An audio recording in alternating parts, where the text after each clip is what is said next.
Hlomphe Jehova Modimo wa rona,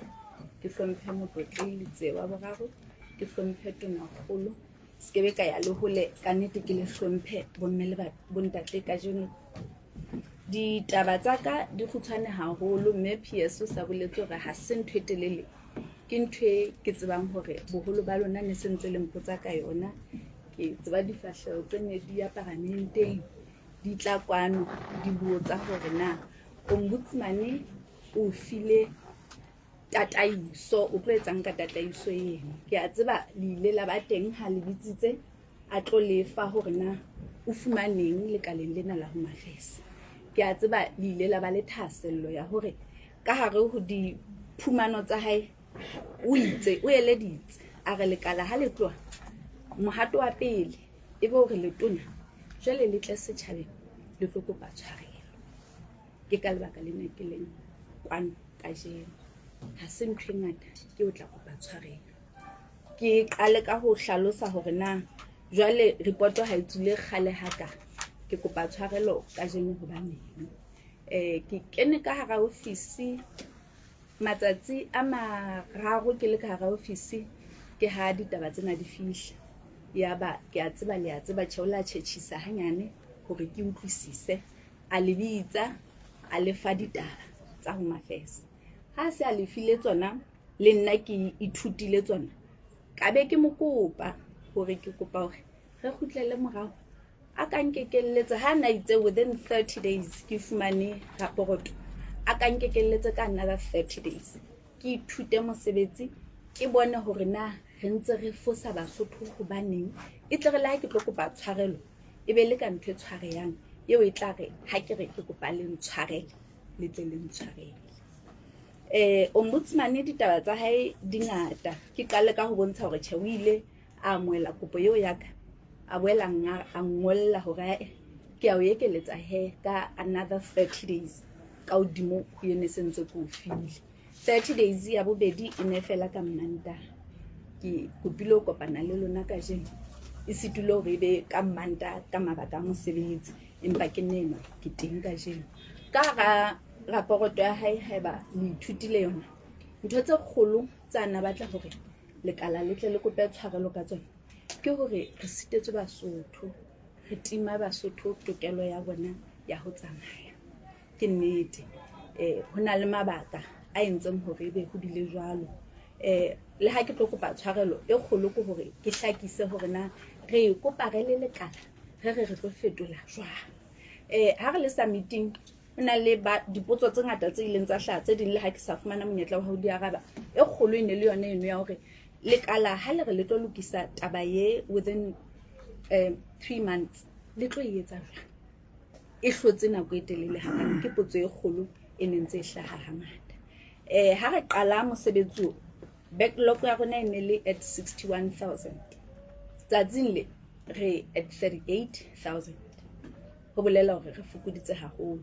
mme ha re ntse re tshwere ka sebopeho sena se re tshwereng, ho bolela hore 3 months re bolelang re ne re sa iqapele, re dutse fatshe ra itlhatlhoba, ra bona hore na diphoso tsa rona di hokae, na re ntse re imelwa keng, hobane tse ding nnete di ka hodimo ho lekana. Ha se ntho tse lekala le ne le tlo tseba hore le re fe di-passport ntle le hore le di lokise. E ka hodimo e hang ha re kena ke ileng ka kopa hore UNDP nthuse ka yona, e re thuse re le lekala ka yona, ke hore re etsetse systems audit and process audit. Audit ena e se qadile, UNDP e la qala ya advertise, batho ba iketa, ka nna ka fumana di-updates ho fihlela ha maobane consultant ne le teng re tlo tsebiswa a kenang ka hara mosebetsi jwale wa ho audita. Audit ena ke lebelletse hore hangata ha ho thwe audit re nahana ditjhelete, kapa ha ho thwe systems audit re nahana system ka tsela ya IT, empa mona ha re system re tsamaiso kaofela, ho tloha ka hore na re hira jwang, ho tloha ka hore na di-process tsa rona, standard operating procedures ke difeng, ho tloha ka hore na ha ile hantle ha re printa ka letsatsi di-passport di tswa re na le tse fosahetseng ka percentage e hodimo, ebe ko hobane ha re nahana ntse re tla hantle system ho so thwe down ebe ke hobane ke ditaba tseo auditora a seng a kene ka hara mosebetsi a tlo di etsa a ntse di etsa balo hona le tseo rona re le lekala re seng re di hlokometse se bileng tse re di lokisa e ka pele ke hore ha re fihla kore re hlokomela hore ha hona motho a sebetsang ka Cisco Windows 7 ke sure ha ke re mona Home Affairs mona di passporteng re sebetsa ka Windows 7 le tlo makala kaofela hobane ha le sa tseba hore ntse exist ke ntho a khale haholo ho bolela hore jwang kapa jwang le ha re ka ba ratisa eng kapa eng ha fela re sa update system ya rona hore itle Windowsing ya tsatsile ha ona le thole tlo etsahala ke engwe e sentse se jetswa re lebelletse hore within nako ene e re ibeileng di tla be di lokisitswe ke a tseba hore ke kene ka hara office lekala se le lokisitse hore re bone hore re ba le di printer ha ono thwe na bothata ba di printer di printer di fihlile ka nnete ka thuso ya mohlomphiye ke mofumanang e ke kena ha di printer tse le ha di le teng tje mosotho o na lebelletse hore ha di printer se di le teng di consumables di le teng e tla ba re na le di passport re sa sokole empa tabele ke hlalositseng ya systems hore ha jwale re sena standard operating procedures ha o qoqa le motor production center wa mo botsa target ya hao ke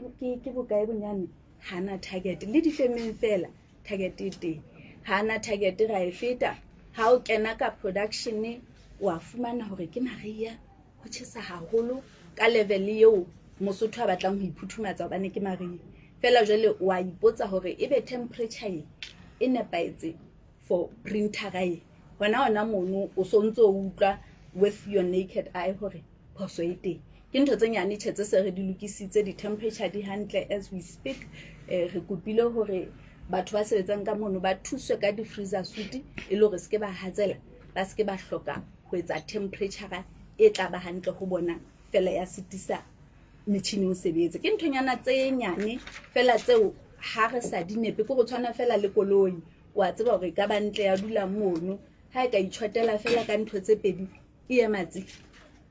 tsitsitsi ya ema ke mo re leng teng hona jwale ha re kopile hore re tlo auditela ke taba yeno e tlo go thusa hore re bone hore system ya rona e automated ntate ka dipaseng ka mane ha sa hloka ho emela ha dipasa di fela hore a tsebe ho kenya order e hlile re be le system eno o jetsang hore ha re qala re fihla at 10,000 ha re pele ntle le hore re bone hore dipasa tse ding di sentse ho thwe di tseleng ke nthonyana tse nyanyana fela tse reng ha re qeta ho di lokisa re lebelletse ho bona ka nnete mosotho ha re mo tshepisitse passport within 4 days a tla e fumana lebaka le leng le ntseng hore ke kope hore re etse press conference bonyane motho so utlwisisitse mosebetsi se re dutse fatshe ra eletsana nna ntho tse ngata tse ntle tse neng tse di le teng e se le ho di khutlisa fela ho ntse na le di SMS mehleng ya pele ha se le ntho e ntjha e nahaneng motjha ko re fela ha re khutliseng nthwena e tla thusa mosotho hore atle hobane a sa fumane SMS hona le enana ya app ka mo go tshwanang le yona ha o kena ho yona o tlo tseba hore o tle passport office hobane ho itswe ready for collection hona mono ke bontshe hore ha o kena appong ke bone di comments tse ngata on Facebook tse ka reng batho ba utlwisise hantle ha o kena appong jelo o fumana hore e re processing ha o utlwisise hantle na e bolelang ho yona mono ho na le mo ring need help ha o penya need help e tlo thusa hore jelo o botsa potso ba o tataise ke dintho tse re di etsang hobane re batla hore ha eba re ipetse dikgwedi tse tharo re fele re di tshepahalle ke ha ke feta yeno ya dipasa ke tla moela dipotso ha se ke qetile ke dinke kaofela ha ke feta yeno ya dipasa hona le ena e ke tsebang hore e sotla di investor tsa rona ba teng kwano jele re ba tima ditokomane ombudsman o buile ka yona re ntse re sa issue di residence permit le hona mono ka nete sentse ke kopa tshwarelo ha ke ithuta ke a hlokomela hore channel le dinthonyana tse nyanyana tseo lekalane le hloka hore le itukise ho tsona hore jele re be le sebete sa hore ha re rofa residence permit nete ko ba no qualify ha o sheba di residence permit tsa rona hona le tsenana tsothweng ke a 2 years re lebelletse hore ka mora 2 years ebe o transferile skill o se file Mosotho jwale wa tsamaya. Empa ho no so na le ntho ena hore after every 2 years motho a tshwanang wa tla o ntsa kopa fela ke supervisor ga so thwe ha ona Mosotho e ka bang supervisor ka mora le motse pedi o sa se fitisa skill so ke nthonyana tseno tse nyanyana tse re dutseng fatshe ho ikeletsa hore haeba tšhenese re ba file nako e ngata ha kale se ba tlwaetse le teng re ke ra ba tima hampe fela ke hore re dule fatshe le bona re sentse re lokisa hore ba utlwisise hore le ha re lefa kgetlong lena re lebelletse hore ka nnete ha go etela re fumane o na le Mosotho a dutseng pela hao o ntseng o mo fa skill ha ile jwalo e tlo go thusa hore re bone taba yane ya hore re nepe molao ona e fihla ke eno ya di-residence permit. Hona le ena hape ye nngwe ya bana ba fuwang naturalization e thata ka hore hangata ha re le Basotho ha re bua re local government kapa ma-councillor a ntsa fana ka mobu. Nnete ha o so ka teba ka ntho motho a ntseng a fana ka mobu ke Home Affairs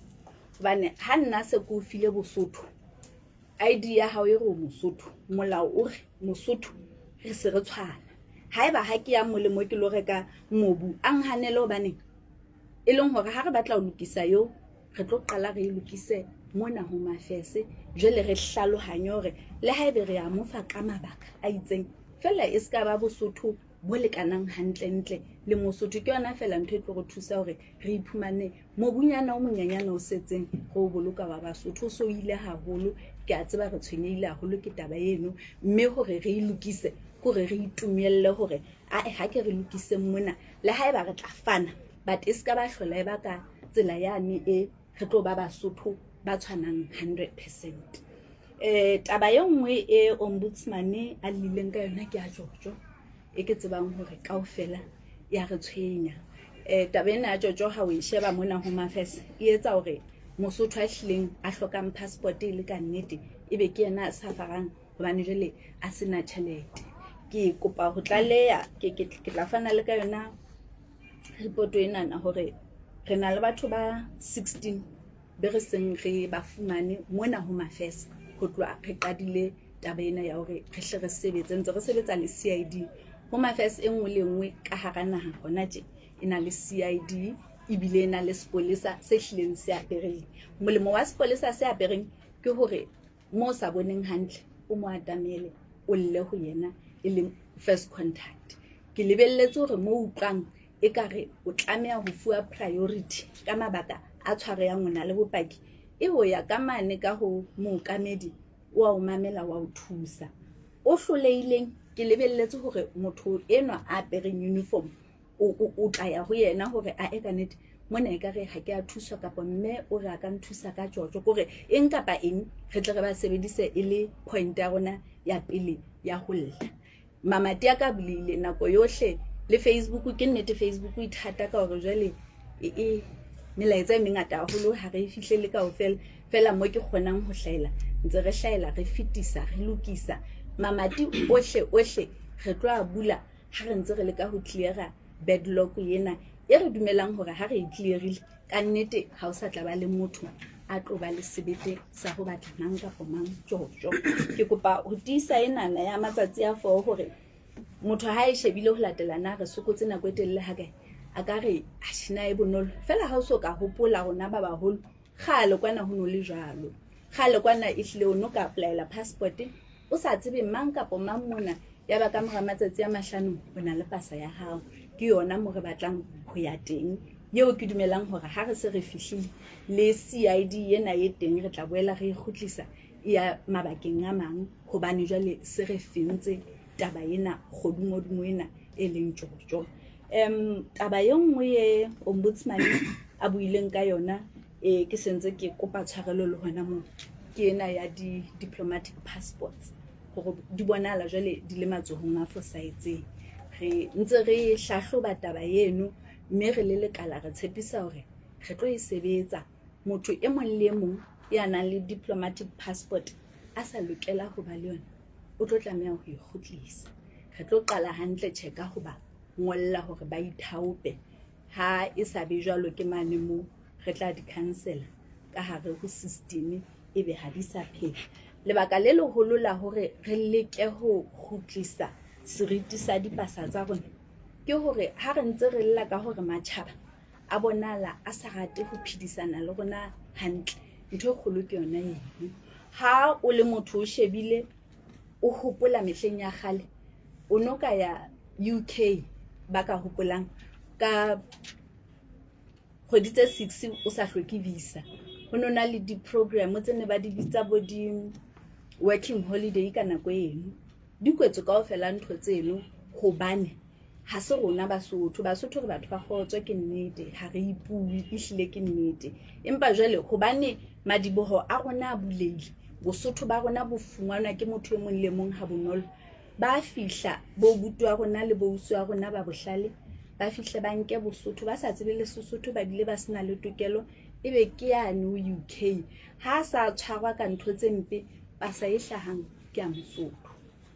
Taba eo ke yona e etsang hore dinaha tse ngata di qetelle di tshaba ho ba le selekane sa ho tsamaisana ha mmoho le rona ka lona. Ke taba eo rona ha re ntse re lokisetsa hore re ye mmele mo go lo lwanela Basotho hore ba be le ditokelo tsa ho phela le bahaisane ba rona, re tlameha rona re le naha le rona re amohele hore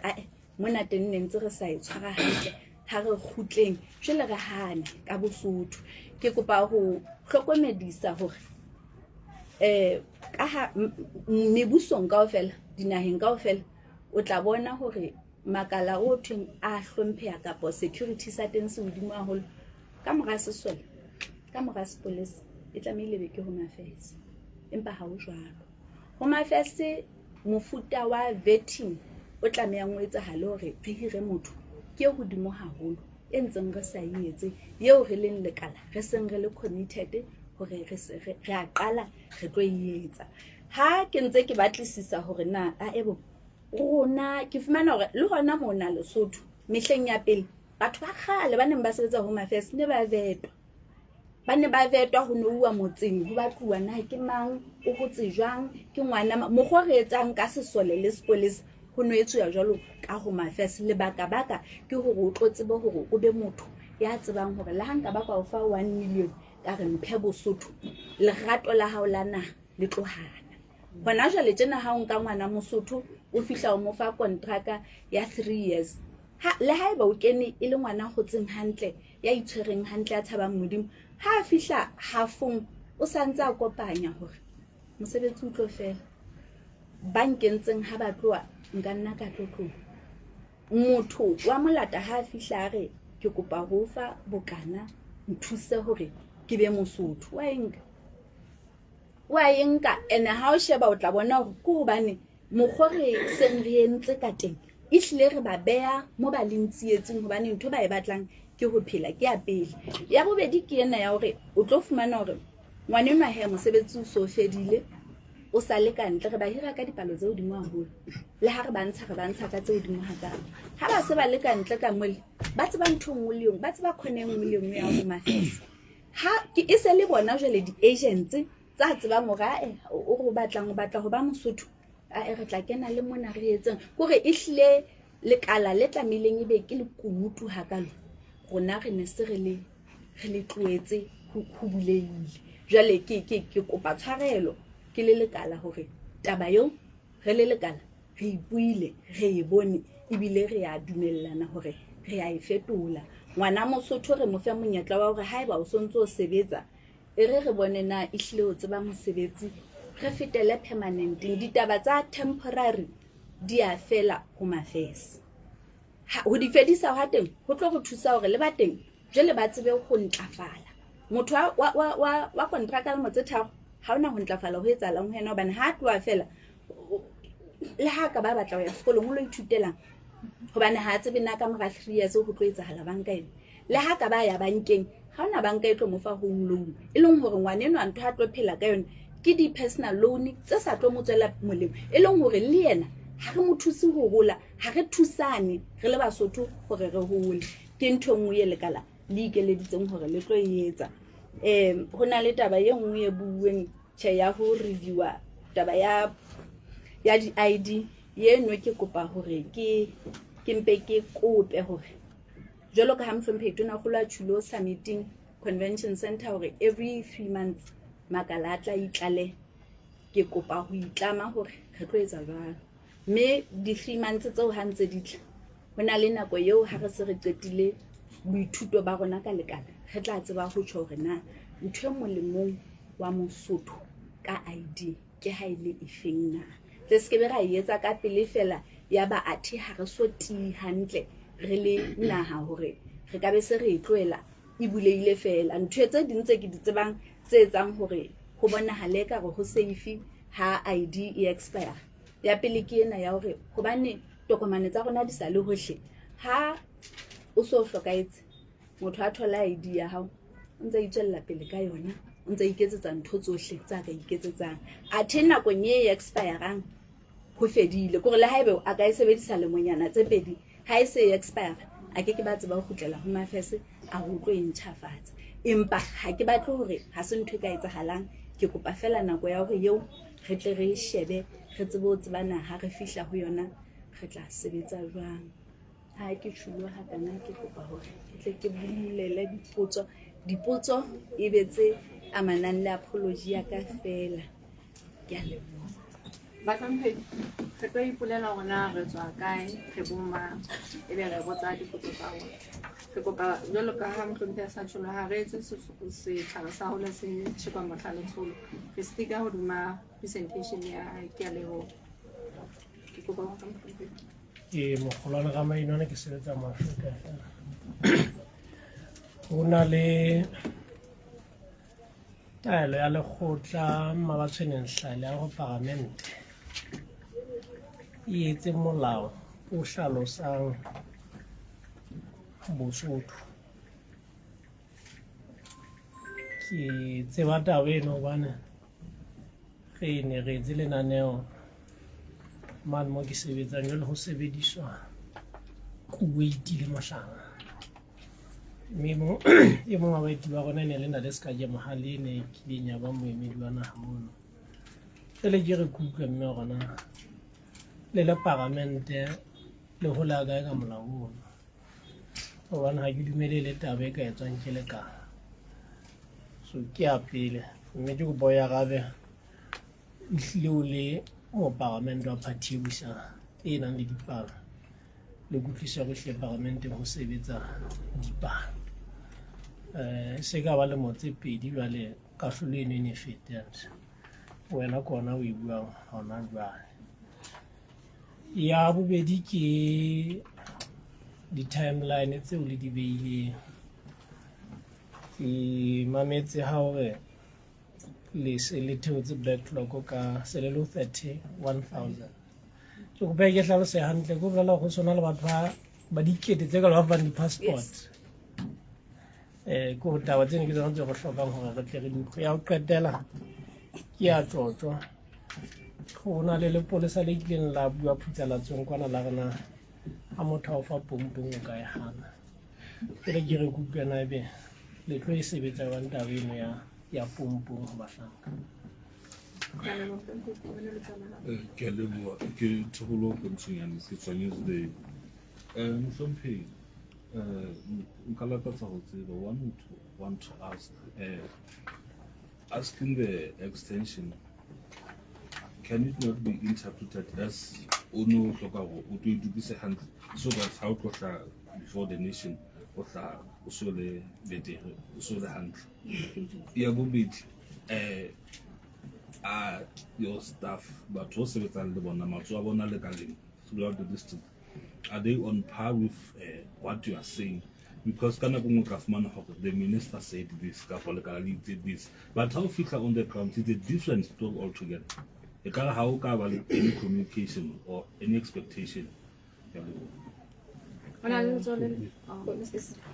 ke leboha ke tsahla ke tswa Senelo FM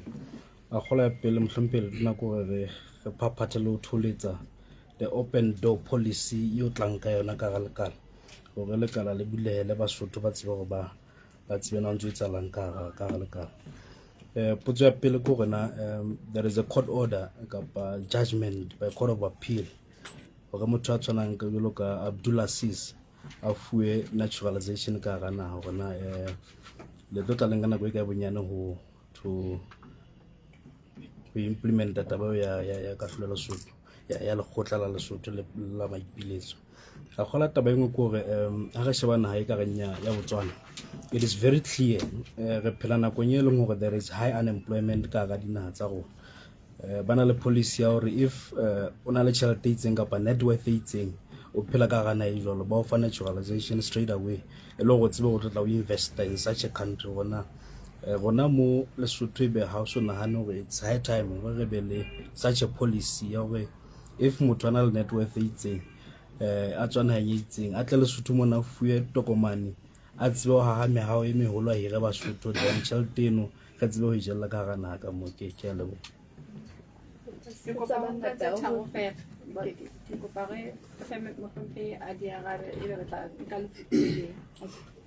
Ke a leboha ntate Maimane. Eya O buile ka Jojo hore na motho ha o mo fa pompong o tla e hana. Polelong ya ka ke bontshitse hore se re na le batho ba 16 e seng re ba fumane. 10 ya bona e se ya hlotse ha ntse re sebetsa ka 6 ena yone. Ke belaela lebaka le etsang hore Lesotho a nolofallwe ke ho nka Jojo hobane hangata ha re ke be re etse letho ka yena ha se re mo fumane, empa mona mo re seng ehlile re mo ahlola a hla tshwarwe hantle mosebetsi o fele. Ke belaela hore letswalo le tla boela le kgutlela ho Mosotho, re tla kgutlela mane mo re sa nkeng Jojo. O butsitse hape ka hore na haeba re deadlock e ne le 61 ha ke fihla it's at 35 now ho bolela hore se re na le Basotho ba 26,000. ntate Is it 26? plus minus 26,000. It's more than that. Ka hore ka letsatsi re sebetsa half deadlock, half new applicants. Batho bana ba bo rona ba fihlileng jwale ba hloka ho thuswa ka pele, re ntse re ba fa priority e leng hore haeba during the day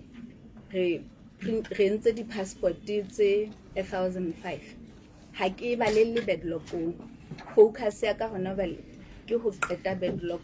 jwale re tsebe ho sebetsana le new applicants. So ha re se re ka batla dipalo tsa hore na ho fihlella ha kana ke Basotho ba bakae e hlile ke palo e hodimo haholo,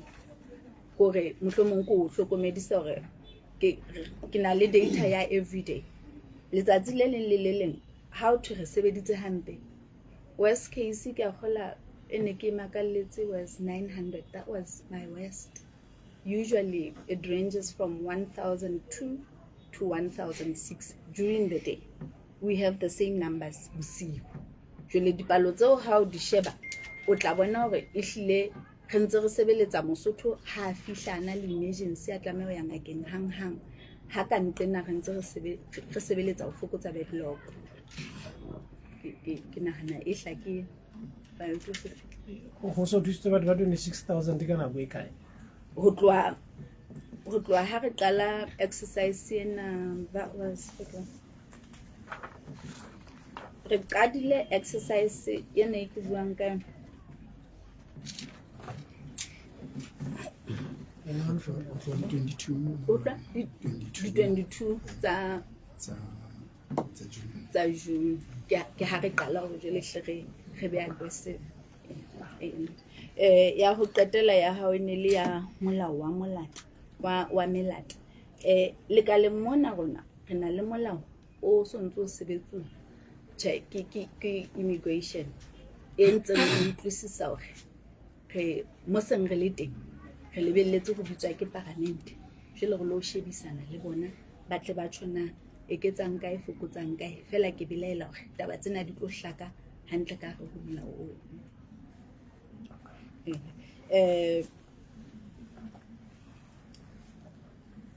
ke le ka hopola tsa hao hobane jwale ntshwarele ha ke a dingole fela o itse na 30 days ena ne ke sa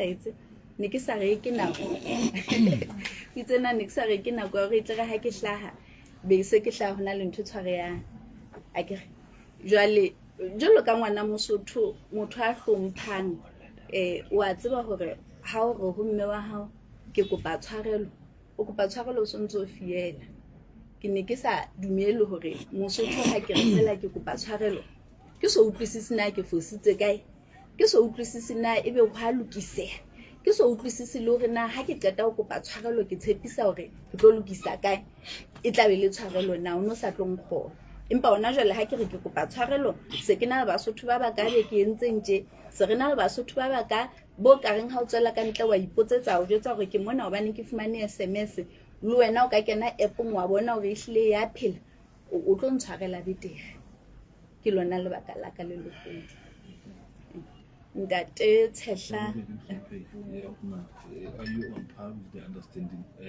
Are they on board? Legal. Yes, Oh, they- jwalo ka ha ba le teng ke bana le ha ba sa fella empa ehlile ha ona letho le ke le etsang ke le mong re dula fatshe ra shebisana ra tataisana boholo ba mosebetsi wena nke ke ka o tseba ntle le hore le bona ntse ba ra mo no go tjena mo no tjena ntho e ka reng enana ya hore mehleng ya khale ho no betua ke tsebile hobane ba khale ba tjho hore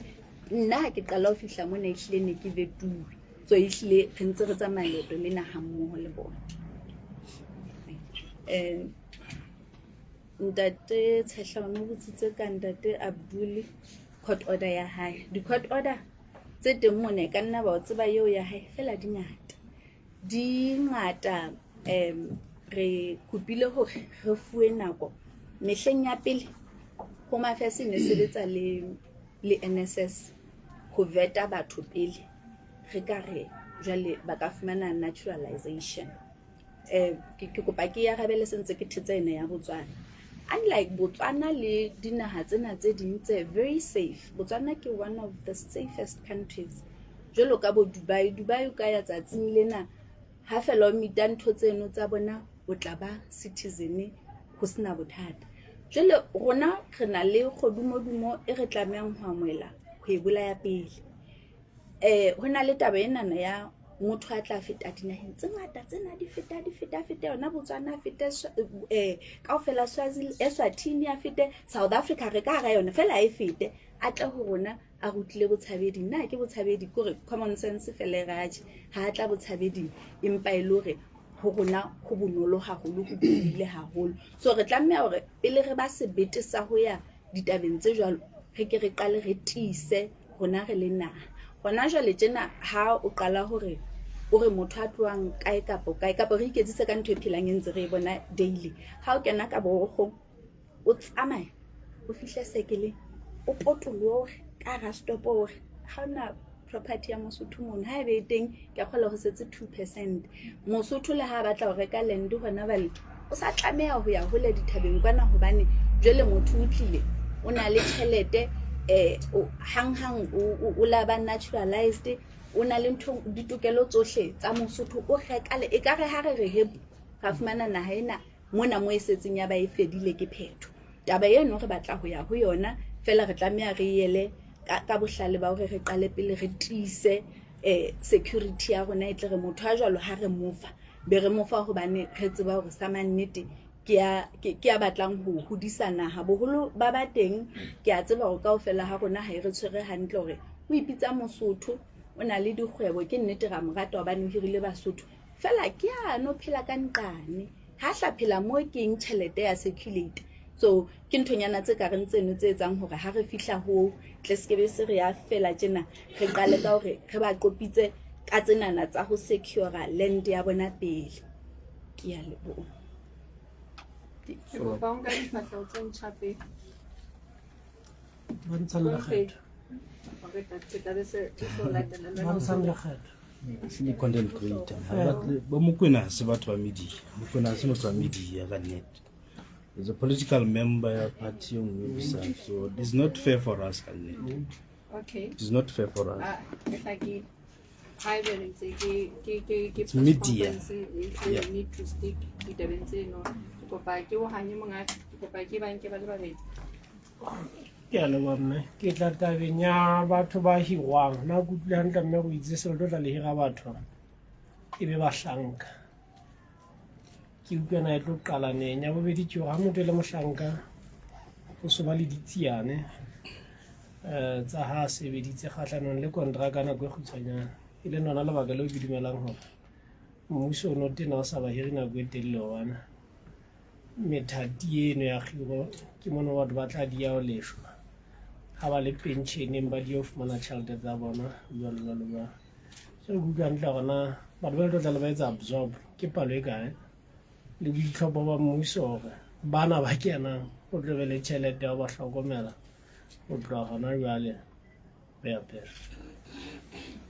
My question was still in that line because the kirana go tlo tla ba be sentse ba le ka ra system ka pa go tlo ba go bulelwa ba di applicant tse ntšha to apply for such positions. Logona go plan the World Bank la la kataba ya wage bill is too high. Ona tene le tackle jwang ho le qetelle le fitita bena gola recommendations tsa ombudsman hape ne lore finance and planning should assist you ka resource gona le se le buile le bona to assist you re ba iketse mothamo wa lona wa tšhelete le go tseba ba le equipment and everything that you need for the smooth running of the ministry ka lebo ke kale ka enana ya khiro ke jelo ka ha ke bontshitse hore re na le consultant e qadile mosebetsi maobane e ke bontshitseng hore e hlile o tlo phenya ntho nngwe le nngwe ya lekala jela re be le fatshe di recommendation eng kapa eng re etsang ha re na etsa se re hang empa re tlo bona bothata re dumellane hore re tlameha ho bolokisa jela re be le exit plan e hlakileng re dula fatshe le HR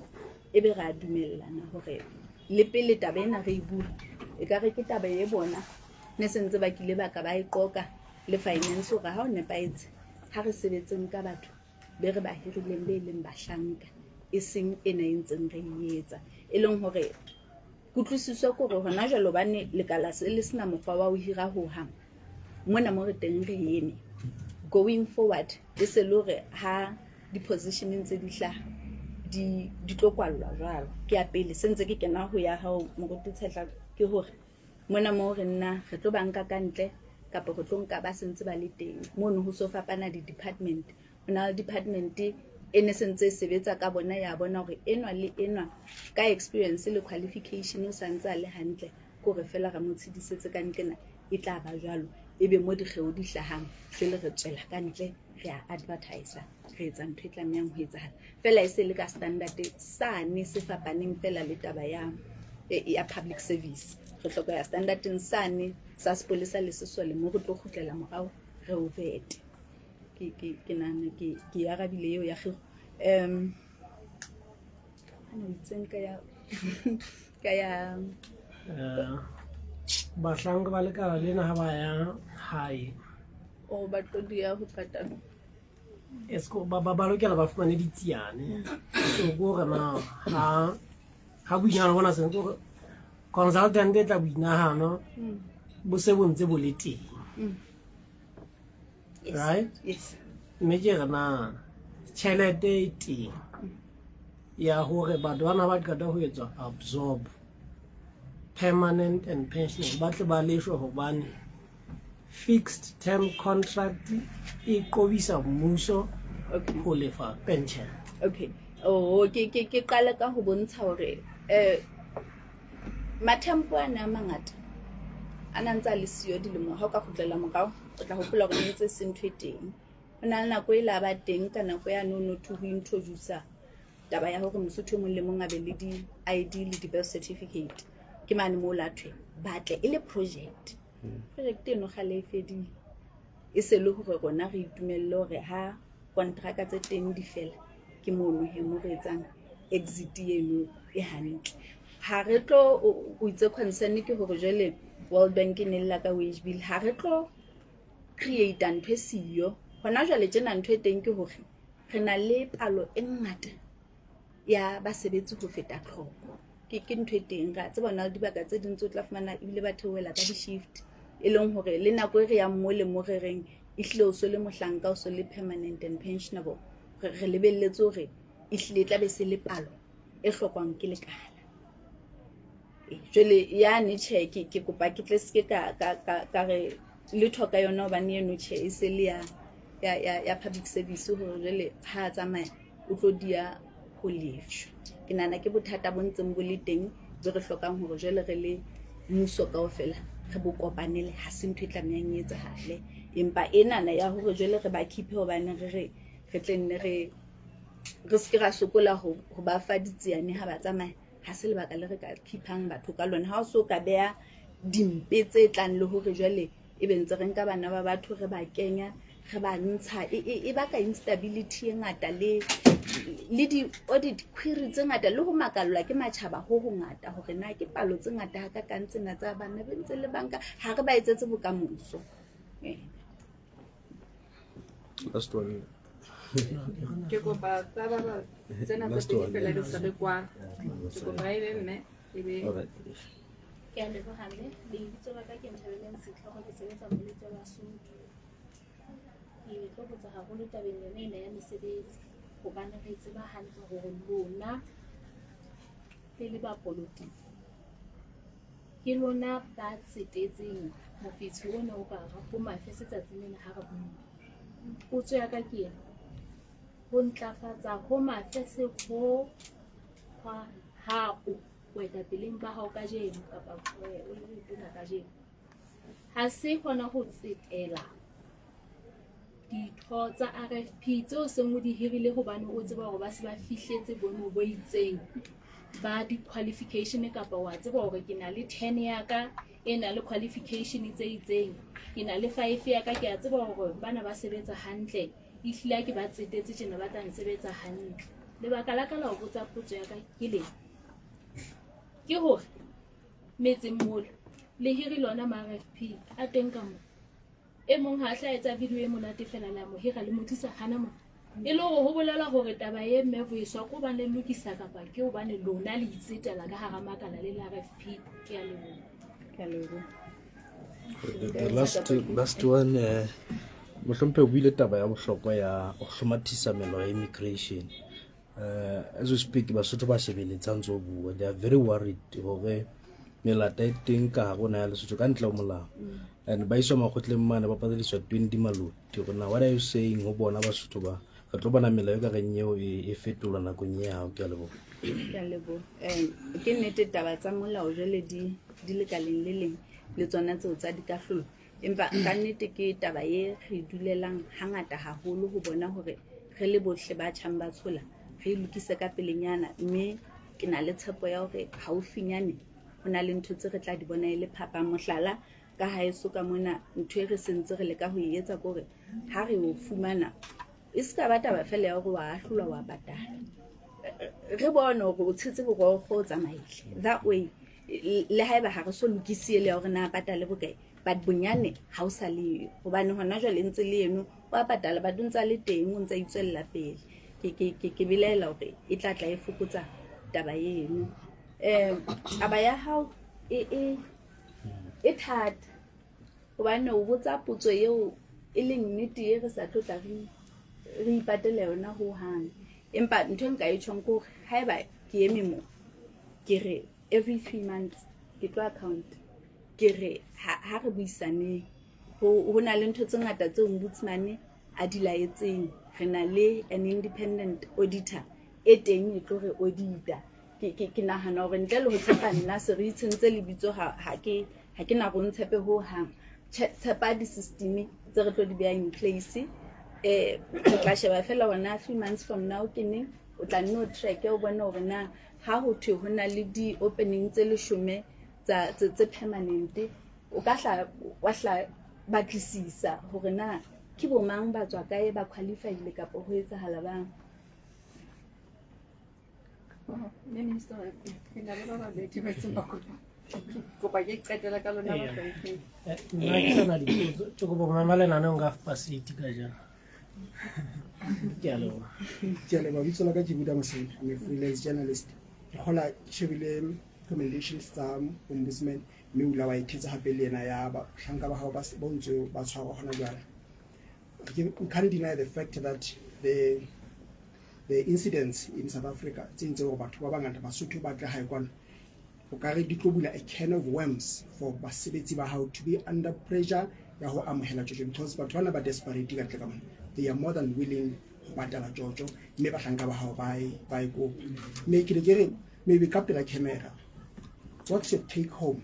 ho bahlanka ba hao ba ntseng ba tswela pele as we speak go timana hona le ba ba mo ba tshwereng ba etsa death certificate or birth certificate for a foreigner? What's your message to bahlanka ba hao ba o hana bele tsena reng ba temptation e sebone ya ho nka Jojo ba ifuwa ke rona Basotho hore qetelle be re mona mo rona teng? Ke a leboha. Molaetsa wa ka ho rona hobane ke karolo ya bona ke ya rona re le Home Affairs ke hore ka nnete hona jwale tje ho hobe hohle haeba naha ye nngwe le nngwe ya itukisa ke nako ya hore le rona re itukise ha re tloelleng ho sutla Basotho ka ho ba batla Jojo. Ha re ka tloella ntho e nyanyana eo hona le ntho tse ngata tse tlo itukela fela. Hona jwale tjena haeba re tiisitse hakale ho bona hore sepolesa se teng se ya ba tshwara, ho bohloko ho nna ho bona ngwana Mosotho e ke tsebang hore eno ebile ka nna ba o enka tjena hobane ke le tempo a tshwile hore sentse ke se ifela hore ha ke tsamaya ke etsa fela jwale molao o ntlama hore ha o qala o etsa tlolo ya molao re tlameha ho nkela bohato. Ha re nka bohato ke ha re leka hore go tshabise nthwena jwale ntle le hore re be re tle mo re hlokang ho tshabisa. Nna ke a kopa ho rona kaofela team ya Home Affairs ha re tloeleng ho sotla Basotho re ba Kreste. Lesotho le tsebahala le naha ya ba Kreste, le Bebele ya tshwere ha o hlokomela the least amongst you ke ha o hlokometse Modimo, the least amongst us ke ba senang Jojo. So ho nka Jojo o ho deprive Mosotho ya ne ka nnang ya ba wa kula o deathbedding o na hloka pasa tsatsing lona lena. Hona le Mosotho ya ne a tsietsing a hlileng sa mannete a hlokang ho kgutlela mosebetsing a sa yang mosebetsi wa fela hobane jwale nna ke hana ho mo fa pasa ntle le hore mphe Jojo jwale hana yona. Ka nnete kopo ya ka ke yone eno hore ha re tloeleng re tsebe ho thusanang re le Basotho. Ha hona lekgowa le tlotla le re rute ho ithata, le re rute ho ratana, le re rute ho ratana ntle le hore rona re etse qeto ya hore ho lekane ha ke re rataneng fela. Ke a leboha. Ke a leboha bomme le bontate. Ka nnete ke a leboha always ha le mpoqi ihlile attenda ka bongata bo tsena so le ka moso ba hlomphe ha re lo famba Basotho ditaba.